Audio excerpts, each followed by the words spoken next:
Cristobal Buno Core says, do you think we'll see more X-Men spin-offs besides just Wolverine? Maybe Deadpool, Mystique, or Team Up?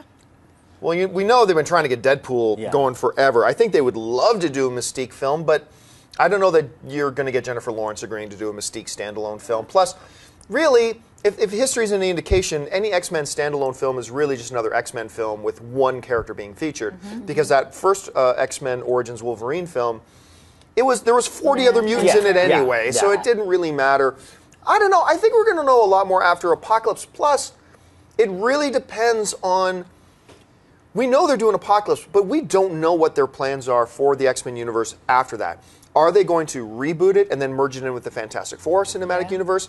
Are they going to continue on with the First Class cast? Are they going to just reboot entirely and have it its own cell? We just don't know. So until we get those questions answered, it's hard to say who they were going to do an individual standalone film with. Mary, what do you think? Fassbender forever. Yeah. I just put him on the screen and watch him. And I mean, I loved the cast of First Class. So I would love to see not only what they're going to do with Apocalypse, but I would love to see them spin off with this particular cast because I think they're so talented and it's such a great pool of talent and also the other things that they're doing in Hollywood right now are so interesting. So I would like to see it. I don't know if it's going to happen, but I would like it with this cast. The only thing that kind of tempers my excitement for seeing the whole new franchise just about the First Class cast is the fact that then means we are condemned to only having movies set 20 years in the past. Right. As opposed to modern incarnations. So we're kind of trapped there unless they pull some kind of cosmic vortex time loop and now they're in 2014. Mary? But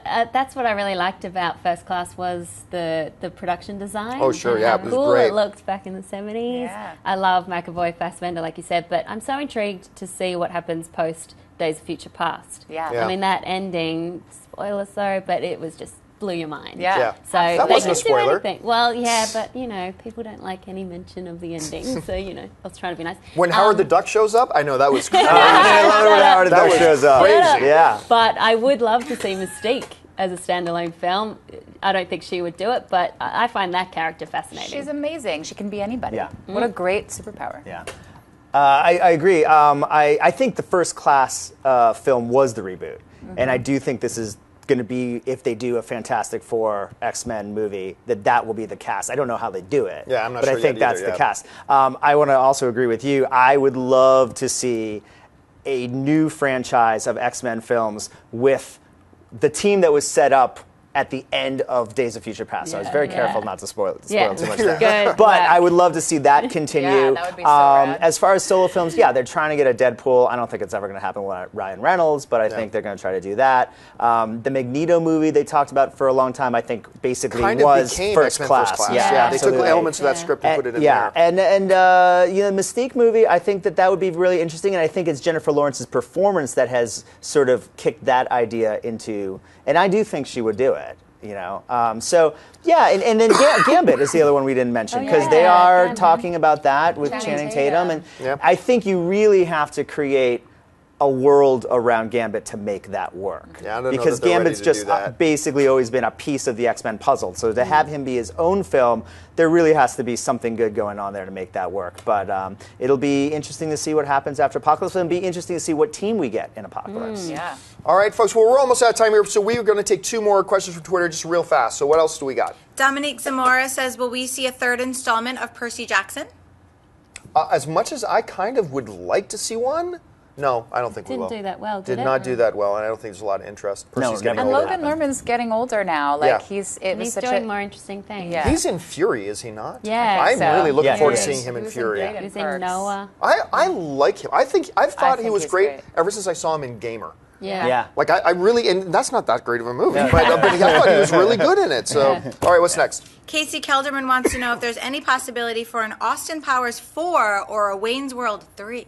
I think less Wayne's World 3. I think there's a very solid chance for another Austin Powers. I know that Michael Myers has been talking about doing one for about 5 years now. And look, it's the Sylvester Stallone effect, Right. I did all these things that worked so well, and then I went away to try new things, and they all failed. So eventually I just went back to Rocky and Rambo. Vin Diesel did that too. I'm not going to do any more Fast and Furious. nothing else is working. Hey, I'm back in Fast and Furious. And that's actually worked well for both of those actors. Both times. Not so much for Arnold, but it's worked both times. No, not so much for Arnold. You're right, but we'll see with Terminator Genesis. And the new Conan. I listened to a podcast recently, WTF, Mark Maron's podcast, and he had Mike Myers on for like an hour, and it was amazing. And he talked about his career, but also a lot about the Supermensch documentary that he spent like 4 years making and directing. I didn't get the sense that this is a guy who really is interested in doing much anymore, and honestly doesn't need to. I mean, he made like $1 bazillion on that franchise. He's got a full-time job counting his money. And he's a Canadian, so he takes care of his money. He just had a second, I believe, a second child. I just got the sense from hearing him talk for an hour that he's kind of good and kind of stepping away from the Hollywood thing for a while. So if he did go back to one of those two franchises, I think it would be Austin Powers. But I would love to see Wayne's World. Me too. It's like I love Wayne's And I read this one interview with him where I think people underestimate how much, number one, people's reaction, and number two, his own failure of the Love Guru really actually affected him. I think so too. I think for him it was one of those things where he kind of felt like he could almost do no wrong and doing all this stuff. And I think he believed in Love Guru. Right. I think he believed in it until the moment the first reviews started coming out, and he realized that how truly awful that movie was, and it failed, and I think that kind of knocked him. And for a done loop. right, that could have been like his Borat. You know what I mean? That could have been that marvelous. character, but it was just miserable. Well, he had launched these really successful characters with Austin Powers and Wayne Campbell, and on SNL he had, Coffee Talk, which I always wanted to see in a movie because I know women that are exactly like. Well, and they talked about the Sprocket one. Yeah. They talked about doing that for Dito. They talked about doing monkey. Sprocket as a movie. So I don't know. We'll see. And my favorite movie of his is still So I Married an Axe Oh, Murderer. it's the That is still my absolute favorite movie. Woman. Harriet. Yeah, that's a And great they film. kind of tributed that in 22 Jump Street with that whole scene. You could totally, With the slam he was totally poetry. taking the Mike Myers kind of beats in Definitely. that anyway. I'll just rewatch Wayne's World and Austin Powers. Yeah. And another one. Exactly. Hey everyone, if you liked this video, click that thumbs up button and make sure to subscribe to our AMC Movie News YouTube channel. It's free and helps you stay up to date with all the latest movie news, as well as our daily AMC movie talk show. Also, make sure that you follow us on Facebook and Twitter to stay up to date with all of our special promotions, contests, and prize giveaways.